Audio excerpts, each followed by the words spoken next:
her hafta bir ilimize gidiyoruz ve illerimizdeki vatandaşlarımızla bir araya geliyoruz. Onların sorunlarını, sıkıntılarını dinliyoruz. Bize ilettiği sorunları burada mecliste sizin vesilenizle dile getiriyoruz ve getirmeye de devam edeceğiz. Çünkü biz vatandaşımıza söz verdik ve sizin sesiniz olacağız dedik. Bunlardan biri Diyarbakır Eyl ilçemizde ziyaretler gerçekleştirdik. Hem köylerde ziyaretler gerçekleştirdik, hem Eyl merkez ilçesinde esnafımızla bir araya geldik, muhtarlarımızla bir araya geldik, kurumlarımızla bir araya geldik ve orada bize iletilen sorunlardan birkaç tanesini burada inşallah iletmiş olalım. Birincisi, doğalgazın götürüldüğü 4. etap organize sanayi bölgesinden 15 kilometre mesafede olduğu halde işte Eyl ilçesinde maalesef şu an doğalgaz yok bize iletilen sorunlar arasında. Diğer bir konu, Diyarbakır-Eyl arası yarım kalan yol tamamlanmalıdır ve bu yol tamamlanmadığı için ciddi kazalar yaşanıyor. Bu kazalarda insanlar hayatını kaybediyor. Bu konuda bir an önce de bu yolun bitmesi gerekiyor.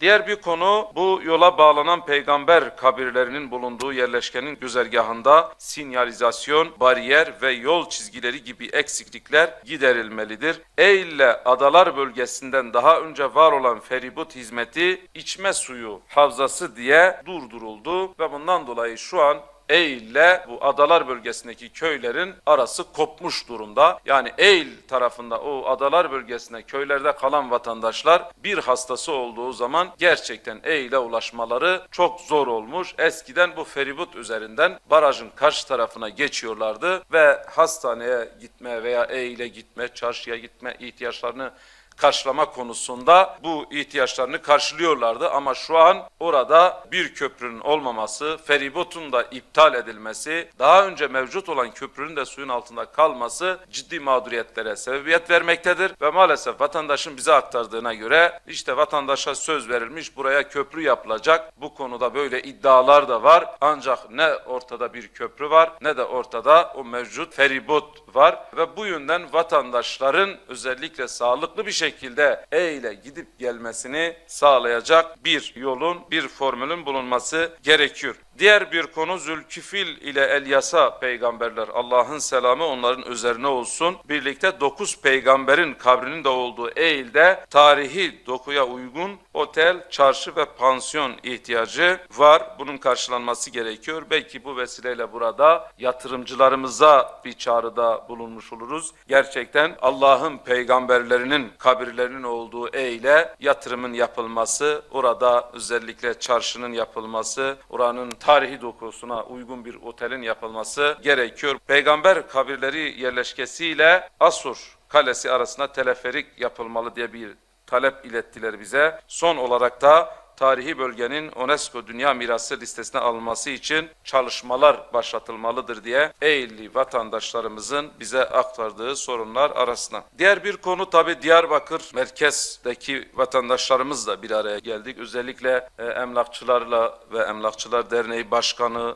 Sayın Mustafa Koç Beyefendi ile bir araya geldik. Onların bize ilettiği sorunlar var. Tabii sorunların detayına girsek belki çok zaman alır ama özetle şunu söyleyeyim. Diyarbakır'da arsa fiyatları çok yüksek. Buna bağlı olarak konut fiyatları da yüksek. Belki Türkiye geneli olan bir sorun, bir problem. Buna çözüm bulunmalı ve bu konuda özellikle tarım alanına elverişli olan yerler imara açılmamalı. Tam aksine işte Karaردağ bölgesi var, dağlık bölgesi var, taşlık bölgesi var. Tarıma elverişli olmayan bölgeler imara açılmalı ve orada belki daha uygun, daha ucuza arsalar bir şekilde maliyet düşürülerek düşük maliyetli konut vatandaşa tahsis edilmelidir. Bu konuda problemler var. Diğer bir konu, özellikle tapu harçları çok yüksek. Buradaki vatandaşların genel ekseriyetinin talebi düşürülmesi gerekiyor. Bu da bize emlakçı kardeşlerimizin ilettiği sorunlar arasında. Diğer bir konu, gerçekten Diyarbakır'da sağlık sorunuyla ilgili ciddi problem var. Mevcut hastaneler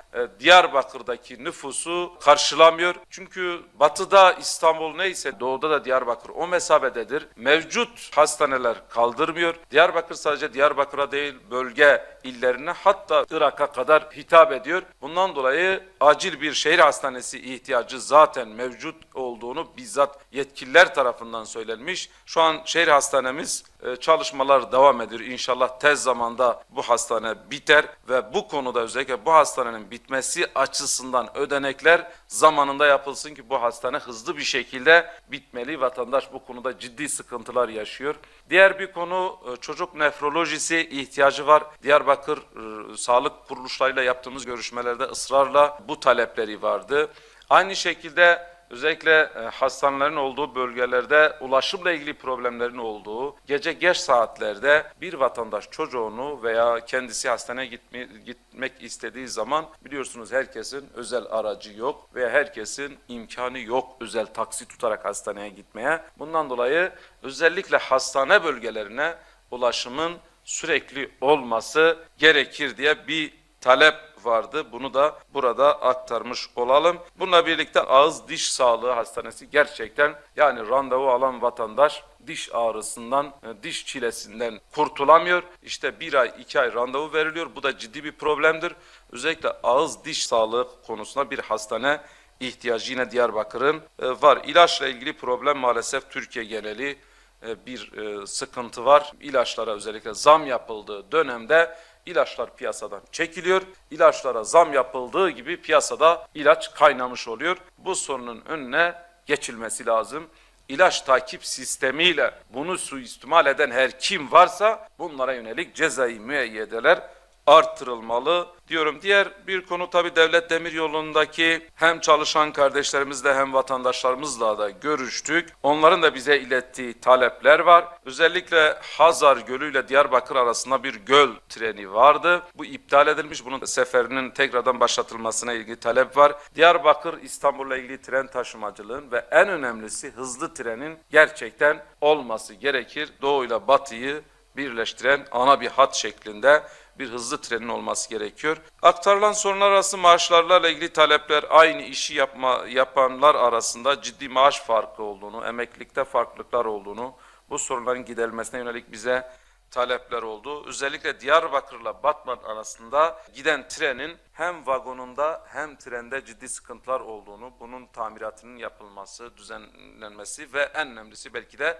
bunun yenilenmesine yönelik talepler vardı. Diğer bir konu tekstilcilerin ciddi bir şekilde sorunu var. Diyarbakır'da bir tekstil kent kurulmuş ama bu tekstil kentin kurulmasıyla maalesef iş bitmemiş.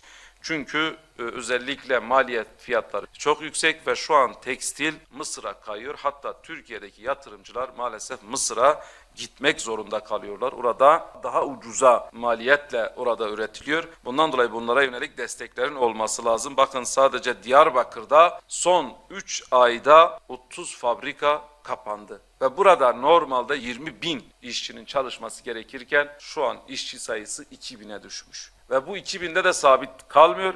Her geçen gün bu rakam azalıyor. Bundan dolayı hatta bir işveren kardeşlerimizle görüştüğümüz zaman yerinde bizzat izledik. Tabii biz bu verileri burada konuşurken bunları masa başında almadık. Bunları bizzat ziyaret edip yerinde tespit ettiğimiz sorunlardır. Ve görüştüğümüz bir işveren arkadaşımız, bir iş adamı arkadaşımız diyor ki daha önce ben 100 işçi çalıştırıyordum. Şu an gördüğünüz gibi 30 işçiye düşürdüm ve bunları daha da düşüreceğim çünkü beni kurtarmıyor. Bizzat makinelerini gördük. Belki milyon para vermiş o makineleri almış ancak kendi işini döndüremiyor. Bu konuda ciddi problemler var ve bunların görülmesi, bunların giderilmesi gerekir diyorum.